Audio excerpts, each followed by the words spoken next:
আমন্ত্রণ ২১-এর রাতে আমাদের আজকের বিষয় ঢাকা দিল্লির রাজনীতি কূটনীতি। আজকে আমাদের সঙ্গে উপস্থিত আছেন আন্তর্জাতিক সম্পর্ক বিশ্লেষক অধ্যাপক এম শাহিদুজ্জামান। আপনাকে স্বাগত জানাচ্ছি ২১-এর রাতে। আমাদের সঙ্গে আছেন সাংবাদিক, লেখক ও কলামিস্ট মোস্তফা কামাল। আমি স্যারকে দিয়ে শুরু করতে চাই। স্যার, ঢাকা দিল্লির রাজনীতি কূটনীতি গত বেশ কয়েকদিন ধরে এই বিষয়গুলো নিয়ে আলোচনা হচ্ছে। সবশেষ আমরা দেখলাম যে প্রধানমন্ত্রী তারেক রহমানের সঙ্গে ভারতের হাই কমিশনার দীনেশ ত্রিবেদী বৈঠক করেছেন, পররাষ্ট্রমন্ত্রীর সঙ্গেও বৈঠক করেছেন এবং তারপর দেখলাম খুব দ্রুত তিনি ভারতের প্রধানমন্ত্রী নরেন্দ্র মোদীর সঙ্গে এই বিষয় নিয়ে আলোচনা করতে দিল্লি গেছেন। আমি স্যার প্রথমেই জানতে চাই আসলে যে ভারত বাংলাদেশ যে সম্পর্ক এখন, সেই সম্পর্কের যে কূটনৈতিক বিষয়গুলি আছে সেটি আসলে কিভাবে দেখছেন আপনি? চ্যালেঞ্জটা কি আসলে বাংলাদেশ সরকারের জন্য? আমি একজন কূটনীতির ছাত্র হিসাবে মূল চ্যালেঞ্জটা যদি একজন পররাষ্ট্র নীতির যে প্রণয়ন ও বাস্তবায়ন, সেটার যে ফর্মাল যে নীতিগুলো, তার একটা হচ্ছে যে সম্পর্কের ক্ষেত্রটা তাৎক্ষণিকভাবে ঠিক করা সম্ভব না, ভালো না। সম্পর্কর ক্ষেত্রটা যদি প্রসারিত করতে হয় বা সংকুচিত করতে হয়, সেটা ডিপেন্ড করবে টাইমিং সিচুয়েশনের উপরে। পরিস্থিতিটা কি, তখন একটা দেশের প্রায়োরিটিসগুলো কি। যেমন এখানে আমি বলবো যে বাংলাদেশে অনেক কষ্টার্জিত যে স্বাধীন পররাষ্ট্র নীতি প্রণীত হচ্ছে প্রধানমন্ত্রী তারেক রহমানের নেতৃত্বে, সেটা কিন্তু অসাধারণ একটা দিক নির্দেশনায় চলছে। এবং আমরা সবাই জানি যে প্রফেসর ইউনূসের সময় থেকেই কিন্তু বাংলাদেশ মোড় ঘুরে দাঁড়িয়েছে এবং চীনের সাথে, এমনকি মার্কিন যুক্তরাষ্ট্রের সাথে একটা স্বতন্ত্র সম্পর্ক গড়ে তুলেছে, যেখানে ক্লিয়ারলি ভারতকে একটা যথাযথ অবস্থানে রাখার প্রয়াস নেওয়া হয়েছে। আজকে এই তারেক রহমানের সময়ে দেখা যায় গত এই যে 4-5 মাস ঘটে গেল, সেই প্রক্রিয়াটাই আরও পূর্ণতা অর্জন করেছে। অর্থাৎ এই যে পরিস্থিতি বা সিচুয়েশন, এই সময়ে আমাদের প্রায়োরিটি এমন যে ওই প্রায়োরিটিগুলোকে যদি ঠিক পথে রাখতে হয়, তাহলে যেই দেশের নিয়ন্ত্রণে আমরা দীর্ঘ সময় কাটিয়েছি, সেই দেশের সাথে প্যারালেল আবার আরেকটা তথাকথিত শুভ সম্পর্ক গড়ে তোলার প্রয়াস নেওয়াটা আত্মঘাতী হয়ে যেতে পারে। অর্থাৎ আপনি এটা জিরো সাম গেম হিসাবেই দেখতে হবে যে একদিকে যখন আমরা চীনের সাথে একটা অসাধারণ ঐতিহাসিক সম্পর্কে উপনীত হচ্ছি, অ্যাট দ্য সেম টাইম মার্কিন যুক্তরাষ্ট্রের সাথে আমাদের যে সম্পর্কটা কোনোভাবেই কিন্তু সংকুচিত হয়নি। এর প্রমাণ হচ্ছে মার্কিন যে রাষ্ট্রদূত ঢাকায় রয়েছেন, তার যে বিভিন্ন ধরনের যে আপনার অংশগ্রহণ বিভিন্ন অনুষ্ঠানে, এবং তিনি যে কতখানি বোঝাহীনভাবে ঢাকায় কাজ করছে, এবং এই যে গোর ঢাকা ছাড়ার আগে বলে গিয়েছে যে আপনাদের প্রধানমন্ত্রী তাকে ওয়াশিংটনে হাইয়েস্ট রিগার্ড এই হিসাবে দেখে। এখন এই যে অর্জনটা, এটা কিন্তু এমনিতে হয়নি, কারণ আমাদের এক অত্যন্ত দক্ষ পররাষ্ট্রমন্ত্রী, যিনি কূটনীতির ক্ষেত্রে দীর্ঘ সময় কাটিয়েছেন, তার যে প্রধানমন্ত্রীর সহযোগিতার মাধ্যমে যে প্রচেষ্টা, সেই প্রচেষ্টার ফলেই কিন্তু আমরা এখনকার এই সিচুয়েশনে আমাদেরকে প্রায়োরিটাইজ করতে হবে মার্কিন যুক্তরাষ্ট্র ও চীন। এখন কোনোভাবেই যদি আমরা ভারতের আমন্ত্রণে বা ভারতের সাথে সম্পর্ক স্বাভাবিকীকরণের নামে, কিংবা ভারতের সাথে যে আগেকার অবনতিশীল সম্পর্ক ছিল সেটাকে জোড়া লাগানোর জন্য যদি প্রধানমন্ত্রীর প্রয়াস নিতে হয়, তার জন্য একটা টাইমিং থাকবে। কিন্তু বর্তমান সময়ে সেই যে সুতা জোড়া লাগানোর প্রক্রিয়াটা একেবারেই আত্মঘাতী হয়ে যাবে।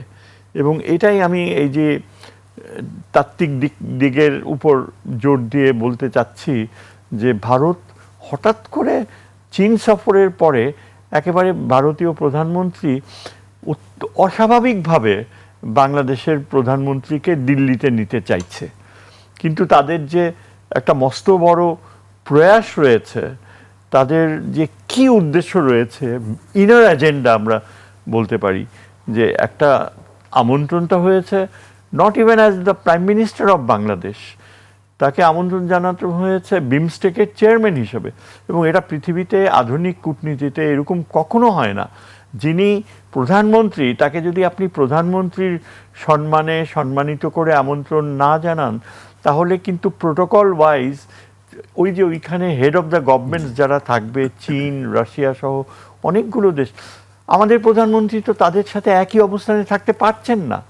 তখন তাকে হয়তো বলা হবে যে আপনি বিমস্টেকের চেয়ারম্যান, বাংলাদেশের প্রধানমন্ত্রী হিসাবে আসেননি, কাজে আপনাকে দ্বিতীয় সারিতে বসতে হবে। এখন চিন্তা করে দেখেন, বাংলাদেশের জন্য শুধু না, এই যে আমাদের নবনির্বাচিত অত্যন্ত পপুলার ভোটস পাওয়া প্রধানমন্ত্রী, তার পক্ষে এই অনিশ্চয়তায় যাওয়ার কোনো নিশ্চিত কারণই নেই। কারণ ভারত সফরে যদি যেতেই হয়, সেটা 6 মাস পরে গেলে কত বড় ক্ষতি হবে? কোনো ক্ষতি নেই। আমরা আমাদের স্বার্থে যাব ভারতে। বাংলাদেশের স্বার্থ হচ্ছে এখন সর্বাত্মকভাবে চীনের সহযোগিতার হাত বাড়িয়ে দেয়া, সেটা যেন কোনোভাবে প্রশ্ন সাপেক্ষ না হয়। এবং সেখানে যে কয়টা মূল উদ্দেশ্য রয়েছে, যে চীন আমাদেরকে অত্যন্ত জরুরি আর্থিক সাহায্য দিয়ে আমাদের ডেভেলপমেন্ট প্রজেক্টগুলোকে এগিয়ে নিয়ে যাবে। তিস্তা ব্যারেজে সর্বাত্মকভাবে চীনকে আমাদের কাজে লাগাতে হবে। এবং সর্বোচ্চ গুরুত্বপূর্ণ কাজ হচ্ছে যে ওই যে কুনমিং থেকে মান্দালয় হয়ে আমাদের কক্সবাজার পর্যন্ত যেন সড়ক যোগাযোগটা হয়। এগুলো সামান্য দেরি করাটা আমাদের জন্য আত্মঘাতী হবে। কিন্তু এখন আমরা জানি যে ভারতের স্টেটেড পলিসি, তাদের যে নিরাপত্তা উপদেষ্টা থেকে নিয়ে তাদের বিভিন্ন পররাষ্ট্র মন্ত্রণালয়ের স্পোক্স পারসনসরা এই কয়েক সপ্তাহ আগে এই তারেক রহমানের চীন সফরের ঠিক পরপরই কিন্তু খোলাখুলি তারা বলেছে যে যে কোনো মূল্যে মার্কিন যুক্তরাষ্ট্রের সহযোগিতায় এই করিডোর চীনের সাথে সেটা আটকাতে হবে। ভারত মনে করে যে এটা তার জন্য একটা নিরাপত্তা হুমকি। অথচ বাংলাদেশের পক্ষে এটা হচ্ছে বিরাট একটা আর্থিক ও উন্নয়নমূলক প্রয়াস, যার ফলে 2 দিনে আমাদের কমোডিটি চীন থেকে আমাদের এখান থেকে চীনে চলে যেতে পারবে মাত্র 2 দিনে, এবং চীন থেকে এসেনশিয়াল কমোডিটিস বাংলাদেশে প্রবেশ করবে। সবচেয়ে বড় কথা হচ্ছে, আমার এক রণকৌশলগত বিষয়ে এক বন্ধু বলেছে যে আমাদের প্রায়োরিটি হচ্ছে চীনকে বাংলাদেশে স্থান করে দেয়া। সেটা শুধু ওই যে ওইখানে ইকোনমিক জোন বা বেস তৈরি করা তাতে সীমিত না। এই যে সড়ক পথে চীন আসছে, তার অর্থ হচ্ছে আমাদের নিরাপত্তা ও ভারতীয় হুমকি তার মাত্রা অর্ধেকের বেশি কমে যাবে। কেননা এই যে দেখেন, ইরান যেমন মার্কিন যুক্তরাষ্ট্রের মোকাবেলা করতে পেরেছে, কেননা ইরানের সাথে সরাসরি চীনের রেল যোগাযোগ রয়েছে, এবং ক্রমাগতভাবে ইরান সহযোগিতা পেয়েছে, চীনের সাহায্য পেয়েছে, যার ফলে ইরানের ক্ষেপণাস্ত্র প্রযুক্তি একেবারে অপটিমাম লেভেলে মার্কিন যুক্তরাষ্ট্রকে ঠেকানোর জন্য ব্যবহার করা সম্ভব হয়েছে। আমরা তো আর ভারতের সাথে যুদ্ধে যাব না, কিন্তু আমাদের সাথে চীনের একটা স্থায়ী সম্পর্ক গড়ে তোলার ক্ষেত্রে এই যোগাযোগটা অপরিহার্য। এখন যে কথাতে আমরা প্রথমেই আলোচনা করছিলাম, যে কথাটা বললাম যে প্রধানমন্ত্রীর চারপাশে এমন এমন কিছু প্রভাব বলয় রয়েছে যারা একেবারেই ভারতের প্রতি অন্ধ অনুগত। তার উপরে আবার এই যে ভারতের প্রোপাগ্যান্ডা মেশিনারি, সেখানে আওয়ামী লীগের তথাকথিত প্রোপাগ্যান্ডা সাংবাদিকের একটা বিরাট অংশ রয়েছে, যারা একেবারেই কমিটেড, মানে মিথ তৈরি করা, ভৌতিক রূপকথা তৈরি করা, ম্যানুফ্যাকচার করা। যেমন ধরেন একজন প্রাক্তন কূটনীতিক যিনি ডিফেক্ট করে কানাডায় চলে গিয়েছে, হারুনুর রশিদ নাম, তার এই আলোচনা টেলিভিশনের পর্দায় 2-3 দিন পর পরই আসে। তিনি একজন কূটনীতিক, উচ্চশিক্ষিত, অথচ তার আলোচনাগুলো যদি আপনি শোনেন, যে এই যে প্রধানমন্ত্রীর সাথে ত্রিবেদীর যে ব্রিফ একটা আলোচনা হয়েছে, সেটাকে কত রকমের যে ইয়েতে মানে কালার দিয়ে সেটাকে নানা রূপ দেয়। অথচ প্রধানমন্ত্রীর সাথে ত্রিবেদীর যে 40 মিনিটের আলোচনা, যে সেটা আমাদের পররাষ্ট্রমন্ত্রী স্পষ্টভাবে তুলে ধরেছে, যে বেশ কিছু সময় কেটেছে যে ত্রিবেদী তারেক রহমানকে বোঝাতে চেষ্টা করেছে, তারা তাকে দিল্লিতে প্রাইম মিনিস্টার মোদি তাকে রিসিভ করার জন্য কত মানে কি বলে বাংলা শব্দটা হচ্ছে উদ্গ্রীব। উদ্গ্রীব হয়ে অপেক্ষা করছে। তিনি না গেলে ভারতের জন্য এটা কত বড় দুঃখের বিষয় হয়ে দাঁড়াবে। এই আলোচনা, তারপর ওই হাসিনাকে কিভাবে ফেরত দেয়া যায়। আমি যতদূর জানলাম যে পররাষ্ট্রমন্ত্রীর যে সাংবাদিক যে আমাদের প্রধানমন্ত্রী ক্লিয়ারলি রাষ্ট্রদূতকে ওয়ার্নিং দিয়ে দিয়েছে যে এই যে ভারতের মাটিতে এই হাসিনা যার বিরুদ্ধে মৃত্যুদণ্ড রয়েছে, তিনি যেভাবে এই যে পলিটিক্যাল প্ল্যাটফর্ম তৈরি করছে, এটা ভারত বাংলাদেশ সম্পর্কে কোনোভাবে সাহায্য করবে না। সুতরাং এই যে আমাদের প্রধানমন্ত্রীর যে warning to the Indian ambassador, যার পরপরই তিনি আবার প্লেনে করে দিল্লিতে ছুটেছেন। আমি জানি না তার প্রধানমন্ত্রীকে সে কি ধারণা দিয়েছে, কীরকমভাবে আগ্রহ সৃষ্টি করছে। তবে এটা ঠিক যে আমাদের প্রধানমন্ত্রী যদি যায় এই সময়, যদি তার চারপাশের লোকেরা তাকে ভুল বোঝায় কিংবা এমনভাবে তাকে মানে আগ্রহী করে তোলে, এটা তার জীবনের জন্য একটা হুমকিও হতে পারে, একটা বড় রকমের হুমকি হতে পারে। এবং তার তো জীবন একটাই, তার স্ত্রী রয়েছে, তার কন্যা রয়েছে। ভারত এখন এমন একটা অবস্থানে রয়েছে, তাদের গোয়েন্দা বাহিনী, যে বাংলাদেশের প্রধানমন্ত্রীকে তারা যদি মনে করে যে চীনের সাথে সম্পর্কের ক্ষেত্রে আটকাতে পারবে না, তারা যে কোনো পদক্ষেপ নিয়ে নিতে পারে। তাদের যে 2-3 বছর আগে আপনার হয়তো মনে পড়বে যে ভারতীয় গোয়েন্দা বাহিনী কত মারাত্মক আকার ধারণ করেছিল, যে কানাডার গভর্নমেন্ট পর্যন্ত ভারতীয়দের বিতাড়িত করেছে। প্রেসিডেন্ট ট্রাম্প ভারতীয় অবৈধদেরকে হাত করা লাগে প্লেনে একের পর এক পাঠিয়েছে। তারপর ভারতীয় নিউজিল্যান্ডে পর্যন্ত তারা একটা বড় ধরনের ইনস্টেবিলিটি তৈরি করেছে। কাজেই ভারতীয় এই গোয়েন্দা বাহিনী যদি মনে করে যে হাসিনাকে আবার বসানোর জন্য, আবার ফেরত আনার জন্য তাদের কি করতে হবে, তারা যে কোনো পথ বেছে নিতে পারে। হয়তো প্রাণনাশ করবে না, কিন্তু সেখানে তার স্বাস্থ্যে এমন কিছু করে দেবে যে প্রধানমন্ত্রী ঢাকায় ফেরত আসার পরে এমনও হতে পারে যে, আই হোপ নট, ইনশাল্লাহ, যে তার স্বাস্থ্যের অবনতি ঘটে এমন কোনো কিছু তাকে খাওয়াইয়া দিতে পারে। অর্থাৎ আমার কথা হচ্ছে যে তার জীবনের নিরাপত্তা হুমকি নিয়ে সে কেন বিমস্টেকের চেয়ারম্যান হয়ে দিল্লিতে যাবে? যদি মোদির এতই প্রয়োজন হয়, মোদি ঢাকায় আসতে পারে।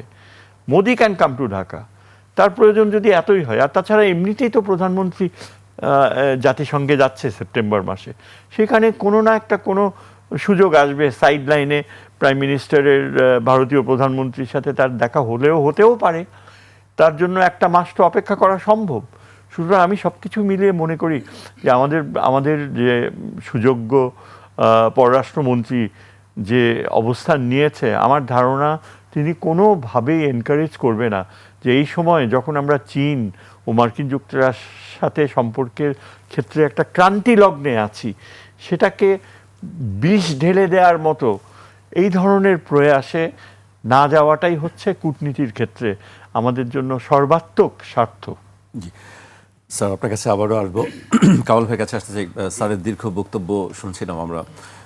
কামাল ভাই, আপনার কাছে কি মনে হয় ঢাকা দিল্লির রাজনীতি কূটনীতি দুটাই, এটা আপনি কিভাবে দেখছেন? আসলে স্যার খুব চমৎকার করে বলছিলেন, যারা কূটনীতি কম বোঝেন অথবা বোঝেন না, তাদের জন্য এত সহজবুদ্ধ করে স্যার ব্রিফটা করেছেন।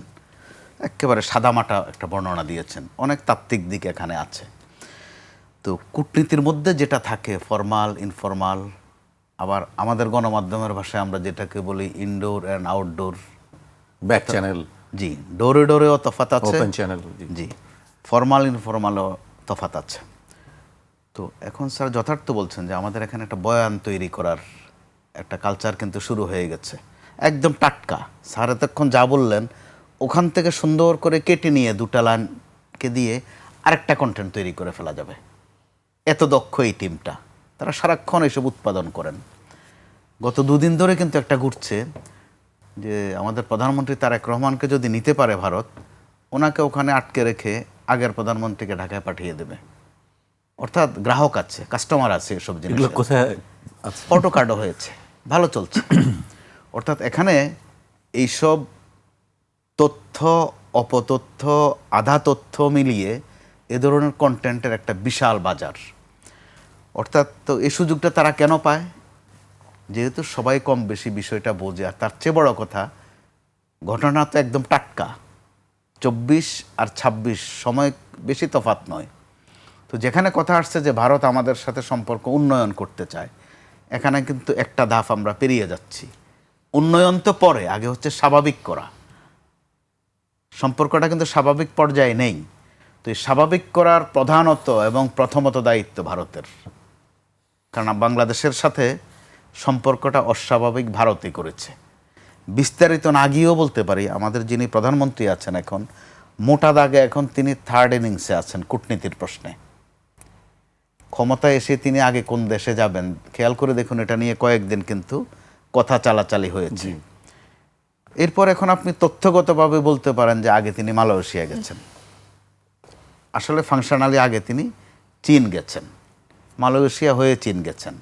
তো মনে করুন শেখ হাসিনা যখন সর্বশেষ চীনে গিয়েছিলেন ক্ষমতা থেকে বিদায় হওয়ার কয়েকদিন আগে, তখন রাষ্ট্রীয়ভাবে বক্তব্য ছিল যে প্রধানমন্ত্রী শেখ হাসিনা যে চীন যাচ্ছেন এতে ভারত কিছু মাইন্ড করেনি।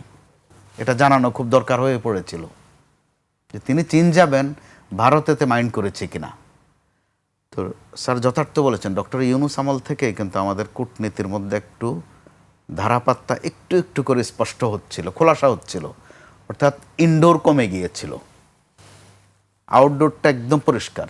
ডক্টর ইউনূস যে ভাষায় কথা বলেছেন একটু একটু করে বলতেন, এই সরকার এসে কিন্তু আরও পরিষ্কার করছে। তো প্রথম ইনিংসটা বললাম এই কারণে যে চীন সফর। এবার সেকেন্ড ইনিংস দেখেন, যুক্তরাষ্ট্রের যেই হেভি ওয়েট কয়েকটা প্রতিনিধি দল আসলো একের পর এক, কিন্তু প্রত্যেকটাই ভারী, হাই ভলিউমের। তো যুক্তরাষ্ট্র তার এখানে যে অবশ্যই এজেন্ডা আছে, অবশ্যই তার এখানে কিছু প্রোগ্রাম আছে। তো আমরা যদি কূটনীতির দৃশ্যপটটা দেখি, আউটডোরটা, আমাদের এখানে যিনি আছেন মার্কিন যুক্তরাষ্ট্রের কূটনীতিক, তিনি বেশ ফুরফুরে আছেন। তো তাদের ফুরফুরে আমরা কিভাবে দেখি? তারা কখনো রিক্সা চালান, কখনো নৌকায় ওঠেন, সর্বশেষ তিনি ঝালকাঠিতে গেছেন, পেয়ারা খেতে গেছেন। তো আমরা যদি ওখানে কূটনীতির স্যার আরও ভালো বুঝবেন যে বডি ল্যাঙ্গুয়েজেও কিছু তথ্য দেয়। এবার থার্ড পর্যায়ে হচ্ছে এখন আবার জাতীয় সংঘ সামনে আছে, সমান্তরালে ভারত। তো ভারত আমাদের সাথে সম্পর্ক ভালো করতে চায়, এটা করাই তো স্বাভাবিক। যদি এমনটা হয়ে থাকে যে ভারত তার কৃতকর্মের কিছু অনুশোচনা করছে, যেটা তার পছন্দের দল আওয়ামী লীগ এখন পর্যন্ত করেনি, খাস পছন্দ, এখন পর্যন্ত কোনো অনুশোচনা নেই, কোনো ভুল করেছে ওই ধরনের দুঃখ প্রকাশও নেই। আর ক্ষমা তো আরও পরের বিষয়, ক্ষমা নাও চাইতে পারে, রাজনীতিবিদদের ক্ষমা চাইতে হয় না, আজ পর্যন্ত চাইতে হয়নি কারো। তো এরকম একটা অবস্থায় যখন শেখ হাসিনা আশ্রয়ে আছেন ভারতে, এগুলো পরিষ্কার, এগুলো কিন্তু গোপন তথ্য না। ভারত ওই সময়ে কাণ্ডকীর্তিগুলো না করলে হয়তোবা শেখ হাসিনা বা আওয়ামী লীগ ফেসিবাদের এই উচ্চতায় নাও যেতে পারত। যদি সত্যিকারের হিতাকাঙ্ক্ষী হতো, তো এখন তো একটু একটু বলছে। ত্রিবেদী সর্বশেষ যেটা আমরা তার ব্রিফিংয়ে পেয়েছি, যে দুই দেশের জনগণের মধ্যে একটা বন্ধুত্ব তিনি দেখতে চান। এই তথ্যটা কিন্তু ভারত কখনো দেয়নি। তারা বন্ধুত্ব করেছে আওয়ামী লীগের সাথে, বন্ধুত্ব করেছে শেখ হাসিনার সাথে, এগুলো কিন্তু একদম প্রকাশ্যে। তাদের দলের সাধারণ সম্পাদক খুব গলা উঁচু করে বলতেন যে তলে তলে কি যেন আছে একটা, আর দিল্লি আছে, আমরা আছি, এগুলো প্রকাশ্যে বলতেন। তো আবার দীর্ঘদিন তো এখানে একটা বয়ান ছিল, বিএনপির কোনো কোনো নেতাকেও আমরা দেখেছি যে তারা তারেক রহমানের জন্য খুব ব্যথিত। কেন? যে ভারত ওনাকে চায় না, এই জন্য উনি আর কিচ্ছু পারবেন না। আওয়ামী লীগের নেতারাও কিন্তু করে, আওয়ামী লীগ কান্নাকাটি করে বিএনপির জন্য, যে বিএনপি কে চালাবে, তারেক রহমানকে তো ভারত পছন্দ করে না। বিএনপি যদি তারেক রহমানকে নেতৃত্ব থেকে সরিয়ে দেয়, বিএনপিটা ভালো হয়ে যাবে। তো দরদের মাত্রাটা আপনি দেখেন, এগুলো প্রকাশ্যে চলেছে, গোপনে না, ফিসফিস করেও না। তো ওই রকম একটা অবস্থা এখন ভারত আমাদের সাথে সম্পর্ক ভালো করতে চাইবে, এটা স্বাভাবিক। এবং এই ভালো করার যদি নিয়তটাও ভালো হয়, অথবা যদি এমনটা হয় যে কোনো কাফফারার বিষয় আছে এখানে, সেটাও ভালো উভয়ের জন্য। কারণ 5 আগস্টে এখানে পতনটা শুধু আওয়ামী লীগের হয়নি, শুধু শেখ হাসিনার হয়নি, পতনটা প্রকারান্তরে ভারতেরও হয়েছে এখানে। তো এটা ভারতের জন্য কষ্টের। এই কষ্ট এখন তারা কিভাবে মুছবে? ভালো হয়ে মুছবে নাকি কোনো দুঃখ প্রকাশ করে মুছবে? তো দুঃখ প্রকাশ না করলেও যে কয়েকটা তথ্য দেয়া হচ্ছে এখানে, একটা হচ্ছে জনগণের সাথে জনগণের সম্পর্কের মধ্যে তারা রিলেশনটা আনতে চায়, এটা ভালো বার্তা। তারপরে ত্রিবেদী সাহেবকে এখানে দেয়া হয়েছে একটা বড় রকমের এজেন্ডা নিয়েই, বড় অ্যাসাইনমেন্ট এটা তার জন্য। তিনি একাধারে কূটনীতিক, একাধারে আবার রাজনীতিক। আসার সময় স্থলপথ দিয়ে হেঁটে হেঁটে এসেছেন, আসার পরে পর্যন্ত দুবার গেছেন, দুবারে কিন্তু দৌড়ে দৌড়ে গেছেন, আসমান দিয়ে খুব দ্রুত আকাশপথে গেছেন। অর্থাৎ তিনি প্রচুর খাটছেন, প্রচুর পরিশ্রম করছেন। তো এরকম একটা অবস্থায় সম্পর্কটা যদি আস্তে ধীরে হলেও, ধীরে ধীরে হলেও অন্তত স্বাভাবিকতায় আসে, এরপর হয়তো বা আমরা সম্পর্ক আরও উন্নত হবে বা উন্নত করার চিন্তাটা করতে পারবো।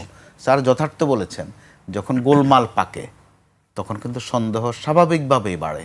ভারত যখন আমাদের সাথে এখন ভালো ব্যবহার করছে, স্বাভাবিক সন্দেহ যে এত ভালো কেন, যে হঠাৎ করে এত ভালো কেন, জি, এই ভালোর ফেরটা কোথায়, কোনো রকম ফের আছে কিনা, স্বাভাবিক বাংলাদেশ প্রশ্নবিদ্ধ হবে। আবার এখন যারা ক্ষমতায় আছে তারা তো একটা রাজনৈতিক দল, এই দলটার মধ্যে বহু দলের, বহু মতের, বহু বুদ্ধির লোকজন আছেন। ভারত প্রশ্নও কিন্তু তাদের মধ্যে মতের ভিন্নতা আছে, যে ভারতের সাথে সম্পর্ক কোন মাত্রায় কতটুকু রাখলে ভালো হবে, অথবা কেউ কেউ বিশ্বাস করেন যে ভারতের আশীর্বাদ ছাড়া এখানে রাজনীতিতে টিকাটা বড় কঠিন, এখনও বিশ্বাস করেন। তো এরকম একটা অবস্থায় অবশ্যই সরকার যে অবস্থানটা পরিষ্কার করছে, এটা একটা উল্লেখযোগ্য দিক। কথাবার্তা কিন্তু একদম পরিষ্কার করে বলছেন, আমাদের পররাষ্ট্রমন্ত্রী কথাবার্তা একদম পরিষ্কার। স্বরাষ্ট্রমন্ত্রী নিয়ে কয়েকদিন একটু ধোঁয়াশা ছিল যে তিনি কথা পরিষ্কার করেন না কেন ভারত প্রশ্নে। বিশেষ করে তিনি ব্যক্তিগতভাবেও ভারত প্রশ্নে কিছু জায়গায় প্রশ্নবিদ্ধ। তার নামের সাথে একটা শব্দ, ভারতের একটা জায়গার নামও উল্লেখ করা হয় বিশেষ কারণে।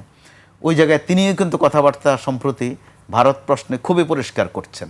তার মানে হচ্ছে বাস্তবতার এমনই এক নিষ্ঠুরতা যে এখানে আধা কথায় আর হচ্ছে না, ইশারা ইঙ্গিতের কথায় আর হচ্ছে না, জি, পরিষ্কার করে কথা বলতে হচ্ছে, যেটা আমাদের পুরান ঢাকায় বলে যে ঝাড়া কাশি দেওয়া, যেটারে বাংলাদেশ কাশিও আসলে, পরিষ্কার করতে হবে। তার অবস্থানে স্পষ্টভাবেই বাংলাদেশ জানিয়ে দিয়েছে, জি, একাধিকবার জানিয়ে জানিয়ে দিচ্ছে। দিয়েছে। কামাল ভাই, আমি আপনার কাছে আসবো, আমি স্যারের কাছে আসতে চাই। স্যার, সম্পর্ক আসলে স্বাভাবিক হবে কিভাবে? তাদের দিক থেকে বেশ আগ্রহ দেখাচ্ছে এখন। আপনি বলছেন এটি তাদের অন্য কোনো উদ্দেশ্য আছে কিনা সেটি আসলে আমরা জানি না, কিন্তু এই অবস্থায় আসলে কিভাবে সম্পর্ক স্বাভাবিক হবে? সবাই বলছে স্বাভাবিক করার কথা, তারাও বলছে, আমরাও বলছি, কিন্তু কিভাবে সম্ভব? আমার কথাটা হয়তো শুনতে একটু অদ্ভুত লাগবে, কিন্তু আমার ধারণা হচ্ছে যে সম্পর্ক স্বাভাবিক করার সময় আসেনি। সম্পর্ক স্বাভাবিক করতে হলে অনেকগুলো সার্কামস্টান্সেস লাগে।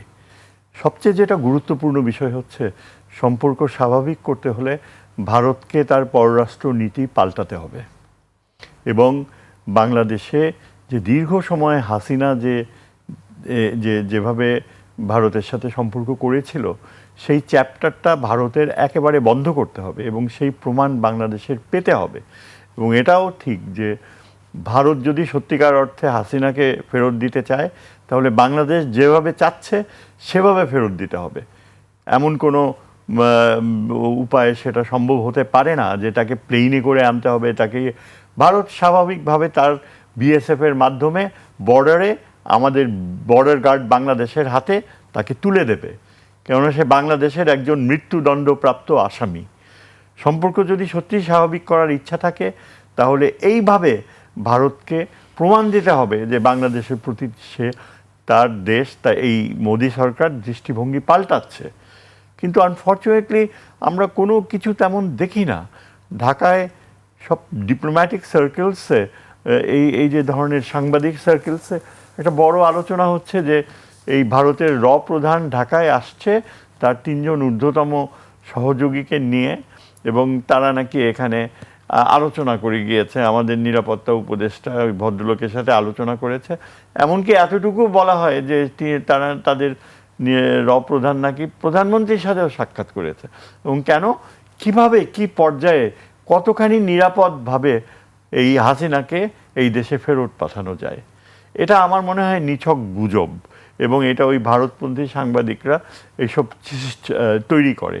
কারণ আমরা সামরিক বাহিনী সূত্রে ক্লিয়ারলি জানতে পেরেছি যে ওদের ওই প্রধানের ভিজিটটা এটা অনেকটা আনুষ্ঠানিক ছিল। যেমন বাংলাদেশের ডিজিএফআই প্রধান যেমন ভারতে যায়, ভারতের গেস্ট হয়ে তারা ওইভাবে ট্রিটমেন্ট পায়।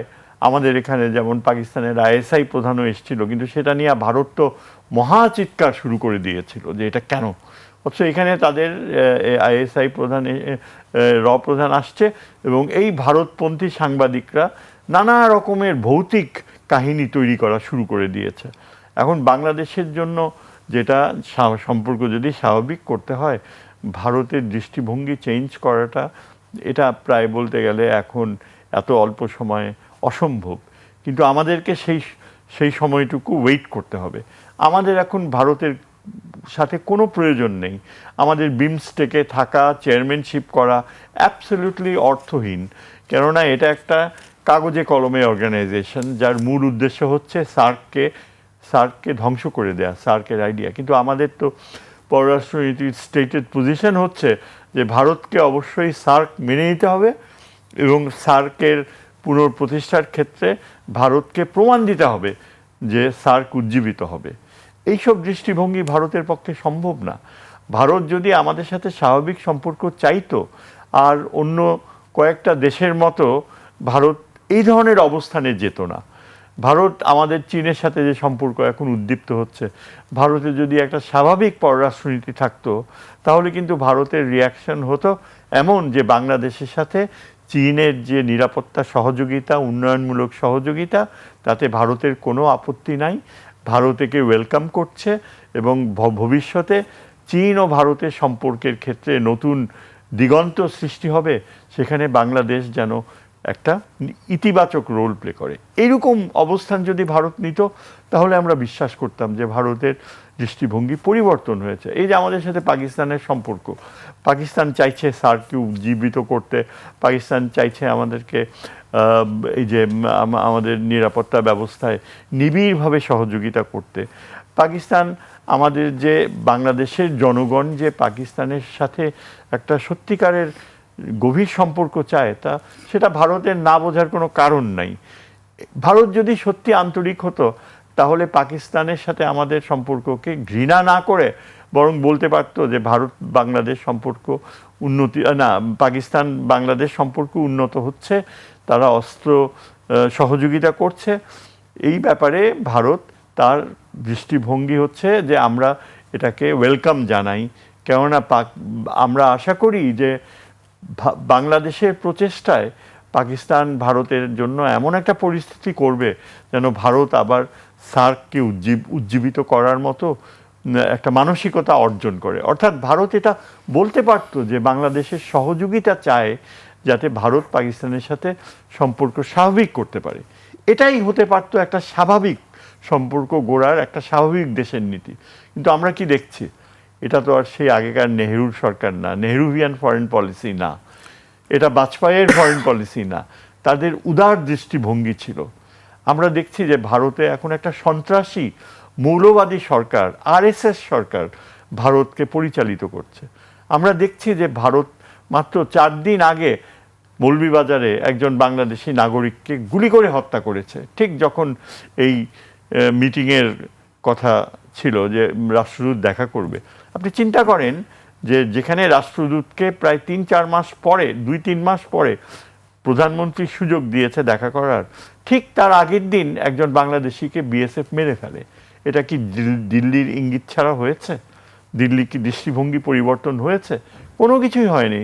এবং প্রত্যেক রাতে তারা এই যে 90 লক্ষ মানুষ যাদের ভোটাধিকার কেড়ে নেওয়া হয়েছে পশ্চিমবঙ্গে, যার 70% হচ্ছে মুসলমান, যার কারণে মমতা ব্যানার্জি নিশ্চিত পরাজিত হয়েছে, সেই মানুষগুলোকে বর্ডারে এনে এনে এখনও রাতের বেলায় আন্তর্জাতিক আইন ভঙ্গ করে ভারত ঠেলে দিচ্ছে। এগুলো সব শত্রুতার সম্পর্ক এবং এটাকে আপনি কেন প্রশ্রয় দিবেন? এটা এই বাস্তবতা আমরা ক্লিয়ারলি প্রধানমন্ত্রী জানিয়ে দেওয়া উচিত। পররাষ্ট্রমন্ত্রী এই ব্যাপারে his heart is in the right place. পররাষ্ট্রমন্ত্রী যথেষ্ট তার যে বডি ল্যাঙ্গুয়েজের কথা বললেন, তার বডি ল্যাঙ্গুয়েজে প্রেস কনফারেন্সে এটা ক্লিয়ার করে দিয়েছে, একদম ক্লিয়ার যে আমরা তারা ভারতের তো এগুলি বন্ধ করছে না স্যার। আরো কয়েকটি ঘটনা আমি উল্লেখ করি যে আমাদের দেশের লোকজনকে তারা ওই পাশে ধরেও নিয়ে গেছে, হ্যাঁ, এবং এর পাল্টা হিসেবে আমাদের দেশের লোকজন আবার তাদের দেশের লোকজনকে ধরে নিয়ে আসছে। হ্যাঁ, মানে এটাতে আসলে কূটনীতিক পর্যায়ে এটার কোনো সমাধানও হচ্ছে না। কোনো সমাধান হবে না। এখানে ভারতীয় জনগণের দৃষ্টিভঙ্গি বাংলাদেশের প্রতি অত্যন্ত বিরূপ, হিংসাত্মক। আজকে আমাকে একজন সামরিক বাহিনীর অবসরপ্রাপ্ত মেজর ফোন করে বলল যে তার অধীনস্থ এক কর্মচারী, তার ছোট ভাই হিন্দু, সে উত্তরপ্রদেশে গিয়েছে চাকরির খোঁজে। যখন তারা বুঝতে পারলো যে সে বাংলাদেশি, হিন্দু হওয়া সত্ত্বেও তাকে এমন বেদম প্রহার করেছে যে তার নিথর দেহ শেষ পর্যন্ত তারা গাছে ঝুলিয়ে রেখেছে, এবং এটা নিয়ে প্রতিবাদ করেছে। আমাকে যেই ভদ্রলোক ফোন করলো আমার কাছে খুব বিনয়ের সাথে সময় চেয়ে নিল, একজন রিটায়ার্ড মেজর, বলল স্যার আমি আপনাকে এটা জানাচ্ছি যে তাদের দৃষ্টিভঙ্গি, এমনকি উত্তরপ্রদেশের মতো যে প্রদেশ যেখানে অনেক লক্ষ লক্ষ মুসলমান রয়েছে, সেখানে বাংলাদেশি জানার পরে হিন্দু হওয়া সত্ত্বেও তাকে মেরে ফেলেছে। এবং এটাই বোঝা যায় যে আমাদের প্রধানমন্ত্রী ভারত যাওয়াটা যে কতখানি ঝুঁকিপূর্ণ। আমি আশা করব এবং কামনা করব যে তার স্ত্রী অত্যন্ত মেধাবী একজন মহিয়সী মহিলা, যিনি প্রায়ই তার হাজব্যান্ডের সাথে পার্টিসিপেট করে বিভিন্ন অনুষ্ঠানে, এবং একটা সূত্র জানিয়েছে যে মিসেস জুবাইদা রহমানের অত্যন্ত শক্তিশালী প্রভাব রয়েছে তারেক রহমানের উচিত। আমি এখান থেকে এই মিডিয়ার মাধ্যমে অনুরোধ করব যে তিনি যেন তার স্বামীকে সংযত করেন, যারা তাকে এই ভুল পথে নিতে চেষ্টা করছে, যেসব ভারতপন্থীরা বিএনপিতে ঢুকে বিএনপিকে ধ্বংস করতে চাইছে, তাদের কথায় যেন কোনোভাবে প্রধানমন্ত্রী প্রলুব্ধ না হয়। কেননা ভারত সফর তার জন্য কোনো অবস্থাতেই সম্মানজনক হবে না, হবার প্রশ্নই ওঠে না। এই অপমানজনক পরিস্থিতি বাংলাদেশের মানুষ কখনো মেনে নেবে না। বাংলাদেশের মানুষ কখনো চায় না যে তাদের ইলেক্টেড প্রধানমন্ত্রী ঝুঁকি নিয়ে ভারতে যাক, কারণ তাহলে আমরা এই দেশ অনেক বড় ক্ষতির সম্মুখীন হবে। আমাকে স্যার এই প্রজেক্টে বিরতিতে যেতে হচ্ছে, বিরতির পর আবারও ফিরছি আলোচনায়। একটা বিরতি নিচ্ছে, ফিরছি এখনই।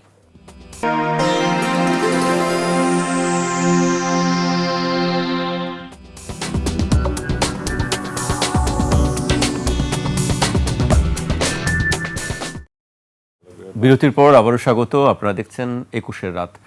আমাদের সঙ্গে আছেন আন্তর্জাতিক সম্পর্ক বিশ্লেষক অধ্যাপক এম শাহিদুজ্জামান এবং সাংবাদিক, লেখক ও কলামিস্ট মোস্তফা কামাল। আমি কামাল ভাইকে দিয়ে শুরু করতে চাই। কামাল ভাই, এবার একটু দেশের পরিস্থিতির দিকে আসতে চাই। যে আজকে আমরা দেখেছি যে বরিশালে, সাভারে বোমা আতঙ্ক। বরিশালে তো আমরা দেখলাম যে আদালত চত্বরে বোমা বিস্ফোরণ ঘটেছে, এবং সাভারে যেটি দেখলাম আমরা যে প্রেসার কুকার বোমা, এটি আসলে আমি একটু উল্লেখ করতে চাই আলোচনা যাবার আগে। সাভারের বনগাঁও ইউনিয়নের একটি মাঠে স্কচ টেপে মোড়ানো প্রেসার কুকার সদৃশ্য বস্তু ও একটি ট্রাম ঘিরে বোমা আতঙ্ক সৃষ্টি হয়। পুলিশ ও স্থানীয় সূত্রে জানা গেছে, সকাল ৮টার দিকে বনগাঁও ইউনিয়নের সাদাপুর এলাকার গোপের বাড়ি ঘোড়া মসজিদের মাঠে একটি ড্রাম পড়ে থাকতে দেখেন স্থানীয়রা। পরে ড্রামের ভেতরে একটি কোরআন শরীফ, জামা কাপড় ও স্কচ টেপে মোড়ানো প্রেসার কুকার এর মতো একটি বস্তু দেখতে পান তারা। বিষয়টি জানানো হলে পুলিশ ঘটনাস্থলে গিয়ে এলাকা ঘিরে ফেলে। এর পাশাপাশি আমরা হত্যাকাণ্ডের ঘটনাও দেখেছি। সিলেটে আমরা দেখেছি যে ৩ জনকে হত্যা করা হয়েছে। সম্প্রতি আমরা দেখলাম আইন শৃঙ্খলা পরিস্থিতির, বিশেষ করে মাদকের ঘটনাও আছে সঙ্গে। আপনি কিভাবে দেখছেন? অবশ্যই উদ্বেগজনক। প্রথমত বোমার বিষয়টা আসি। আজকে ঘটনা দুটা এখন পর্যন্ত, একটা বিস্ফোরণ আর একটা উদ্ধার। বিস্ফোরণটা কোথায়? আদালতের সামনে। আর উদ্ধারটা কোথায়? একটা মসজিদের মাঠে। খেয়াল করে দেখুন উপাদানগুলো, মসজিদের মাঠে। তথ্য হিসাবে আছে আবার ওই বক্সের মধ্যে বা ড্রামের মধ্যে কোরআন শরীফও পাওয়া গেছে। তাহলে দেখেন প্রত্যেকটা শব্দ, প্রত্যেকটা উপাদান কত স্পর্শকাতর। তো আমরা একটু আগে যেটা আলোচনা করছিলাম শুধু দেশের কথা, বিশ্বায়নের এই যুগে বাংলাদেশে যেটা সমস্যা, এটা প্রতিবেশীর জন্য সমস্যা হয়, আশপাশের জন্য সমস্যা হয়। অর্থাৎ অভ্যন্তরীণ নিরাপত্তা আসলে শেষ পর্যন্ত শুধু অভ্যন্তরীণ জায়গায় থাকে না, সেটার বিস্ফোরণ বলেন, সেটার ইফেক্ট বলেন, আশপাশেও ছড়ায়। তো যেখানে প্রতিবেশী দেশের সাথে আমাদের এই অবস্থা, কূটনীতির একটু একটু করে ধারাপাতে আমরা একটা ছন্দপতনও দেখছি, আবার ভিন্ন মাত্রায় যেতেও দেখছি। এখানে মনে করতে হয় বা মনে করিয়ে দিতে হয়, বাংলাদেশে একটা 2004 সালে সম্ভবত সিরিজ বোমা হামলা হয়েছিল। ওই সময় আমাদের তখনকার প্রধানমন্ত্রী বেগম খালেদা জিয়া চীন সফর সংক্ষিপ্ত করে তাকে চলে আসতে হয়েছিল। তো বোমা বিস্ফোরণ বাংলাদেশে, সফররত বেগম খালেদা জিয়া তাকে আবার চলে আসতে হয়েছে। এসবের ফের বা রহস্য কিন্তু আজও পুরোপুরি উদ্ধার হয়নি, কিন্তু গণ্ডগোল বা অঘটন যা ঘটার তা কিন্তু ঘটে গেছে। এই গত কয়েকদিন বোমা বিস্ফোরণের একটা নমুনা আমরা দেখছি, কাছাকাছি ঘটনা মিরপুরে হলো, মতিঝিলে হলো, আবার দু একটা দেখা গেল যে শুধু একটা আতঙ্ক তৈরি করার জন্য মোটামুটি ঢাকা শহরটাকে তোলপাড় করে দেয়া হলো। মাঝে দিয়ে আপনি আমি সহ আমরা গণমাধ্যম কর্মীরা ভালো রকমের হয়রান হয়েছি। মেট্রো রেলের ওখানে, তারপরে কারণ বস্তার মধ্যে একটার পর একটা, একটার পর একটা, অর্থাৎ ব্যতিব্যস্ত রাখা বা আতঙ্ক তৈরি করার কোনো কারসাজি বা কোনো চাতুরি আছে কিনা এটাও কিন্তু ভাবনায় নিতে হবে। আর যেহেতু সাথে কোরআন শরীফ, মসজিদের সামনে, আদালতের সামনে, এগুলো অত্যন্ত স্পর্শকাতর জায়গা, যে আসলে উদ্দেশ্যটা কার, কিভাবে। এমনিতেই একটা কথা মাঝে মধ্যে বলা হয় যে এখানে আবার জঙ্গি ভর করেছে। তো আগেও আসলে আবার অর্থ কী, যে আগেও ভর করেছে। তো আগের ওই জঙ্গির ফয়সালা কিন্তু আজ পর্যন্ত হয়নি, বরং জঙ্গির নাটকের এক একটা ঘটনা আমাদেরকে কিন্তু এখনো স্তব্ধ করে দেয়। সেটা সিভিলিয়ানদের মধ্যে করতে করতে ক্যান্টনমেন্ট পর্যন্ত চলে গিয়েছিল। রানিং মেজরকে জঙ্গি বলে নাটক সাজিয়ে হত্যা করে লাশও ফেলে রাখা হয়েছে দিনের পর দিন। এমন নাটকীয়তা যে স্বজনরাও তার লাশ নিতে চায় না। অর্থাৎ জঙ্গি কার্ডটা এখানে এত অপব্যবহার হয়েছে, কিন্তু ততক্ষণে কিন্তু প্রাণহানিগুলো ঘটে গেছে। এগুলোর ফয়সালা আদৌ হবে কিনা আমরা জানি না। কোথায় জাহাজ বাড়ি, কোথায় কি একটা পুরনো বাড়ি, এমন একটা নাটকীয়তা।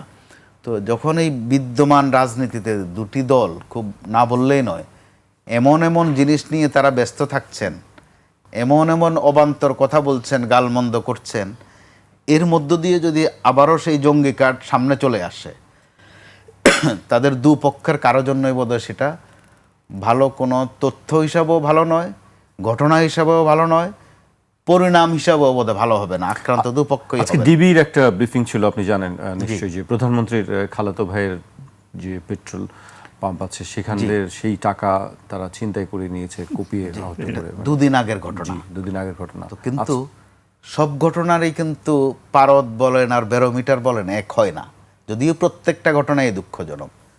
তো প্রধানমন্ত্রীর অত্যন্ত কাছের মানুষদের বাড়িতে বা অফিসে এই ঘটনা, এর মধ্য দিয়ে তথ্যটা কি মেলে? তথ্যটা মিলে এই যে প্রধানমন্ত্রীকে কিন্তু আপনি যুক্ত করে ফেলছেন, কোনো না কোনো ব্যাপার যুক্ত হয়ে যাচ্ছেন তিনি। অর্থাৎ আইনশৃঙ্খলা পরিস্থিতি ভালো নয়, এই তথ্যটা আরও স্টাবলিশড হচ্ছে। তো আমাদের মনোজাগতিক একটা বিষয় আছে, একটু মনে করিয়ে দেই। স্যারের বোধহয় মনে আছে, ডক্টর ইউনূস সরকারকে যখন সমালোচনা শুরু করা হলো, কারণে অকারণে 2 বেলা 3 বেলা করে তার সমালোচনা করা মনে হয় যেন অনেকটা এবাদতের মতো, যে যমুনার সামনে গিয়ে একটু ঘেরাও করতে হবে, সচিবালয়ে গিয়ে একটু বেসকে দিতে হবে, তারে গালমন্দ করতে হবে। এগুলো করতে করতে একটা পর্যায়ে শুধু বিএনপি নয়, অন্য অন্য দল থেকেও কিন্তু বলা হলো যে একটা নির্বাচিত সরকার এসে গেলে এই ঝামেলাগুলো আর থাকবে না। বক্তব্যটা একমুখী হয়ে গেল যে সবচেয়ে জরুরি একটা নির্বাচিত সরকার, ইউনূসকে দিয়ে হচ্ছে না। এটা মোটামুটি মানুষের মনোজগতে ভালোভাবে গাঁথা গেছে। ছোট্টখাট্ট ঘটনা হলো, আমরা বলছি নির্বাচিত সরকার হলে কিন্তু এটা হতো না। মতিঝিলে হয়তো ছোটোখাটো একটা গণ্ডগোল পেকেছে, বলছে যে না, নির্বাচিত সরকার থাকলে এটা হতো না। মেট্রো রেলের একটা বেয়ারিং খুলে পড়ে গেছে, বলছে যে নির্বাচিত সরকার থাকলে আর এটা হতো না। অর্থাৎ আমরা বয়ানটাকে এইভাবে সামনের দিকে নিয়ে গেলাম। মাগুরায় আচিয়া ধর্ষণ হয়েছে একটা বাচ্চা মেয়ে, যে নির্বাচিত সরকার থাকলে আর এগুলো হতো না। অর্থাৎ মানুষের একটা আকাঙ্ক্ষা ছিল নির্বাচিত সরকারের প্রতি। গত কয়েকদিন খেয়াল করে আপনি দেখুন, ছোট্টখাট্ট ঘটনায় প্রধানমন্ত্রীকে কিন্তু ফোকাস করে ফেলা হচ্ছে।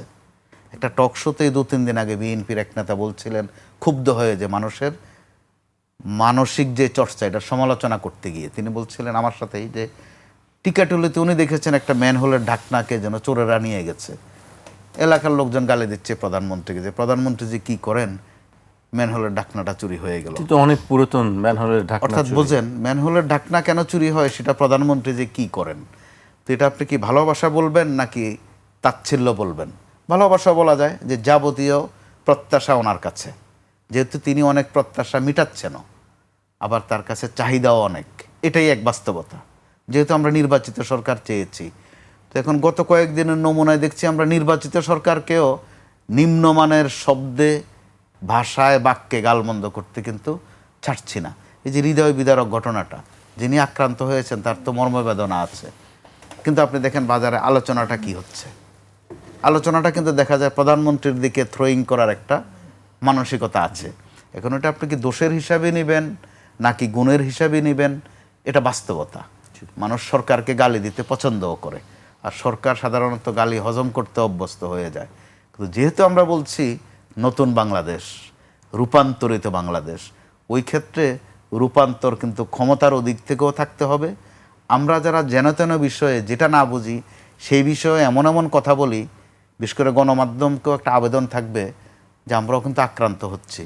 আপনার ইটিভির নাম দিয়েও কিন্তু ফটো কার্ড হয়, আমি যেখানে চাকরি করি সেটার নাম দিয়েও ফটো কার্ড হয়। কিন্তু এটা যে ভুয়া অথবা বানোয়াট, এটা বুঝতে বুঝতে কিন্তু 3-4 দিন চলে যায়, ততক্ষণে অনেক কথা রটে যায়। তো আবার যখন কিছু কথা রটতে থাকে, তাৎক্ষণিক দেখা যাবে যে আরেকটা ঘটনা ঘটে। দেখা যাবে স্যারের মতো ব্যক্তির মন্তব্যকে নিয়ে একটা শব্দ ছেটে ফেটে আপনি দিয়ে দিলেন, স্যারের বক্তব্যের কিন্তু একটা ওজন আছে। তো স্যার ততক্ষণে ব্যথিত হতে হতে হয়তো চোখের পানি ফেলবেন 2 দিন পরে, যে আমি তো এটা বলি নাই। 2 দিনে যা ঘটার তা কিন্তু ঘটে গেল। আপনার সম্মান নষ্ট করা বলেন, আর আধা তথ্য ছড়িয়ে এটারে পরিপূর্ণ একটা আজগুবি জিনিসকে বাজারজাত করা বলেন, এই জিনিসটা কিন্তু এখন ব্যাপক মাত্রায় তথ্যের বিকৃতি জি, ঘটানো। বিকৃত তথ্য কিন্তু বড় ভয়ঙ্কর। জি, কামাল ভাই, আমি আসবো আপনার কাছে। আমি স্যারের কাছে আসতে চাই। স্যার, আমরা নিরাপত্তা পরিস্থিতি নিয়ে আমরা দেখছি গত কয়েকদিন ধরেই খুব একটি ভালো কিছু আমরা দেখছি না। আজকে বাংলাদেশের কানাডা বাংলাদেশের নিরাপত্তা পরিস্থিতি নিয়ে বিবেচনায় ভ্রমণ সতর্কতা হালনাগাদ করেছে কানাডা। নতুন নির্দেশনাতেও বাংলাদেশকে উচ্চমাত্রার সতর্কতা অবলম্বনের একটি তালিকায় রেখেছে দেশটি।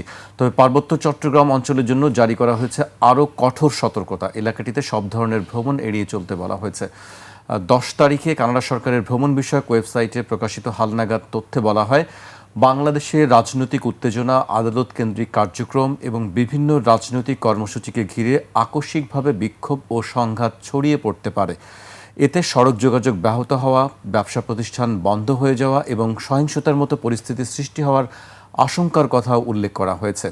এ অবস্থায় বাংলাদেশে থাকা কানাডীয় নাগরিকদের জনসমাগম ও বিক্ষোভ স্থল থেকে দূরে থাকার এবং স্থানীয় প্রশাসনের দেয়া নির্দেশনা অনুসরণ করার পরামর্শ দিয়েছে দেশটির সরকার। একেবারে যথার্থ। আসলে নিরাপত্তা পরিস্থিতি বাংলাদেশের ভেতরে যে খারাপ থেকে খারাপের দিকে যাচ্ছে, এতে কোনো সন্দেহ নেই। এবং আমরা যেভাবে দেখছি যে সরকারি দলের যে যুবক সংগঠনটি, তাদের যেভাবে তারা এই মানে ছাত্রলীগের মতোই আগেকার মতো চাঁদাবাজি এবং মাঝে মাঝে আরও ভয়ঙ্করভাবে তারা কার্যকলাপ শুরু করছে, আমার কাছে মনে হয় যেন নিরাপত্তা, আভ্যন্তরীণ নিরাপত্তার জন্য এককভাবে যিনি দায়ী তিনি হচ্ছেন স্বরাষ্ট্রমন্ত্রী।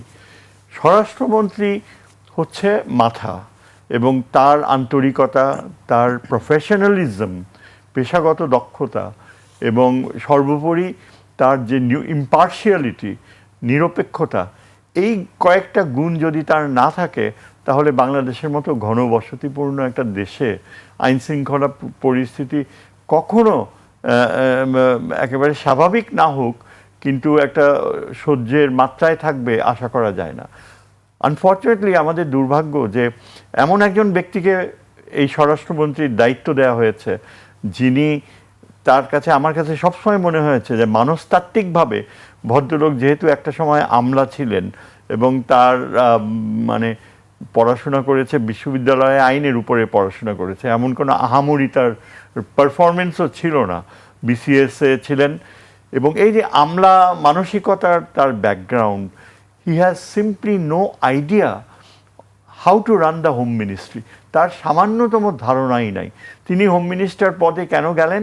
তার আসল উদ্দেশ্য হচ্ছে এই পদে থাকলে একটা জাঁকজমকপূর্ণ নিরাপত্তা, ব্যক্তিগত নিরাপত্তা উপভোগ করা যায়, এই পদে থাকলে সারা পুলিশ বাহিনী, নিরাপত্তা বাহিনী তাকে দেখলে সালাম দেবে, তার চারপাশে গার্ড অফ অনারের ব্যবস্থা করবে, পুলিশের সমস্ত এই যে অ্যাপয়েন্টমেন্টসগুলো হায়েস্ট লেভেলে তিনি নিয়ন্ত্রণ করবেন। অর্থাৎ সব কিছু যেগুলো আমলাতান্ত্রিক আনুষ্ঠানিক ক্ষমতা উপভোগ করার প্রয়াস, সেগুলো এই ব্যক্তির মধ্যে দেখা যায়। এবং কোনোভাবেই কিন্তু তার মধ্যে সামান্যতম ইঙ্গিত নেই যে এই পদে তার থাকা, এই মন্ত্রণালয়ে দেখা তার জন্য তার কোনো যোগ্যতাই নাই। এই কথা এই সারা দেশ মানে বলতে বলতে হয়রান হয়ে গিয়েছে। এবং আমি এই ব্যাপারে প্রধানমন্ত্রীর দৃষ্টি আকর্ষণ না করে পারছি না যে তিনি কোন বুদ্ধিতে, কোন নিশ্চয়তায় এমন একজনকে, যে যার কোনো পেশাগত দক্ষতা নাই, যার অতীত অভিজ্ঞতা নাই, তাকে এই দায়িত্ব দিয়েছে। আমাদের এই দেশে এই স্বরাষ্ট্র মন্ত্রণালয় পরিচালনা করার বিএনপিতে যথেষ্ট যোগ্য ব্যক্তি রয়েছে, যার সততা, কি বলে, জ্ঞানের ভাণ্ডার রয়েছে, যার প্রতি ইনস্ট্যান্টলি শ্রদ্ধা দেখাবে। এরকম আমি একজন নাম করতে পারি, যেমন আমাদের ডক্টর মঈন খান। মঈন খান একজন অত্যন্ত উচ্চশিক্ষিত, যার চরিত্রে কোনো সামান্যতম ব্ল্যাক স্পট নাই, যিনি মানে রাষ্ট্রপতি হওয়ার জন্য অত্যন্ত যোগ্য একজন ব্যক্তি ছিলেন। আমি এখনও আশা করি যে আমাকে যদি বাঁচতে দেওয়া হতো, আমি সরাসরি ডক্টর মঈন খানকেই রাষ্ট্রপতি হিসাবে বেছে নিতাম। আনফর্চুনেটলি সেটা হবার নয়। কিন্তু এই যে এরকম একজন উচ্চশিক্ষিত ব্যক্তিত্ব, যিনি দীর্ঘ সময় বিএনপির প্রতি আনুগত্য দেখিয়েছেন, তিনি যদি আজকে স্বরাষ্ট্রমন্ত্রী হতেন, আমি নিশ্চিতভাবে বলতে পারি যে পুরা পুলিশ প্রশাসন কিন্তু একটা সততার প্রভাবে এই ঘুষ বাণিজ্য পুলিশের এটা বন্ধ হয়ে যেত। আমি তো যতদূর জানতে পারি, আগের চেয়ে আরও অনেক বেশি মাত্রায় পুলিশে ঘুষ বাণিজ্য চলছে এবং কোটি কোটি টাকার লেনদেন হয় পোস্টিংস নিয়ে বিভিন্ন থানায়। অথচ এই স্বরাষ্ট্রমন্ত্রী তার সামান্যতম ভ্রুক্ষেপ নেই। সে ওই যে চারদিকে তার স্পেশাল ব্রাঞ্চের লোক থাকবে, ইচ্ছা করলে কাউকে পাকড়াও করতে পারবে। সবচেয়ে খারাপ তার যে মানসিকতা, সেটা হচ্ছে যে কোনো ইম্পার্শিয়ালিটি নেই।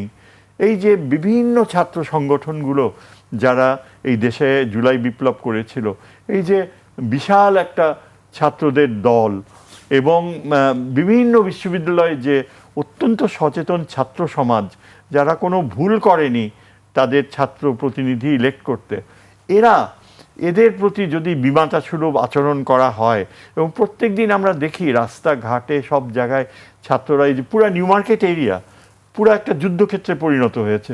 দুইটা দল তাদের ওই রাস্তার পাশের ব্যবসা কিভাবে উপরি তুলবে, এগুলো নিয়ে 2-3 দিন থেকে সেখানে মারামারি চলছে। What is the home minister doing? Home minister এখন তার ডাইভার্সন অন্যদিকে। আমি অবাক হয়ে গিয়েছি সেদিন দেখে যে বাংলাদেশের সবচেয়ে নোটোরিয়াস ক্রিমিনাল সাংবাদিক রূপধারী যে ক্রিমিনাল আনিস আলমগীর, তার পাশে বসে সে রাত্রে নৈশভোজ করছে। কিভাবে সম্ভব এটা? একটা যেই লোকটা সরাসরি প্রেসিডেন্ট জিয়ার যে খেতাব তুলে নিতে বলছে, যেই লোকটা একবার এই প্রেসিডেন্ট জিয়ার মাজারকে সেখান থেকে সরায় ফেলতে বলছে, এরকম একটা ক্রিমিনাল, তার তো যাবজ্জীবন কারাদণ্ড হওয়া উচিত। অথচ এই স্বরাষ্ট্রমন্ত্রী তার সাথে নৈশভোজ করছে। কি ধরনের মানুষ? আমি বুঝি না প্রধানমন্ত্রী কিভাবে তাকে আস্থায় নেয়, কিভাবে তাকে বিশ্বাস করে, কিভাবে তার উপর দায়িত্ব। আমি যদি বলি যে এটা না হোক, কিন্তু এই সরকারের যদি কখনো পতন ঘটে, একটা মানুষ যদি দায়ী থাকে, দায়ী থাকবে এই লোক, এই ব্যক্তি। কারণ তার সামান্যতম আনুগত্য নেই। যা কিছু করছে সব কিছু দেশে একটা নৈরাজ্য সৃষ্টি করা, যেটা ভারত চায়, ঠিক সেই পথে সে চলছে। স্যার, আজকে আমাকে এখানেই শেষ করতে হচ্ছে। আপনাদের দুজনকে অনেক ধন্যবাদ আমাদেরকে সময় দেওয়ার জন্য। আজ এখানেই শেষ করছি। কাল আবার দেখা হবে ঠিক রাত 12টায়।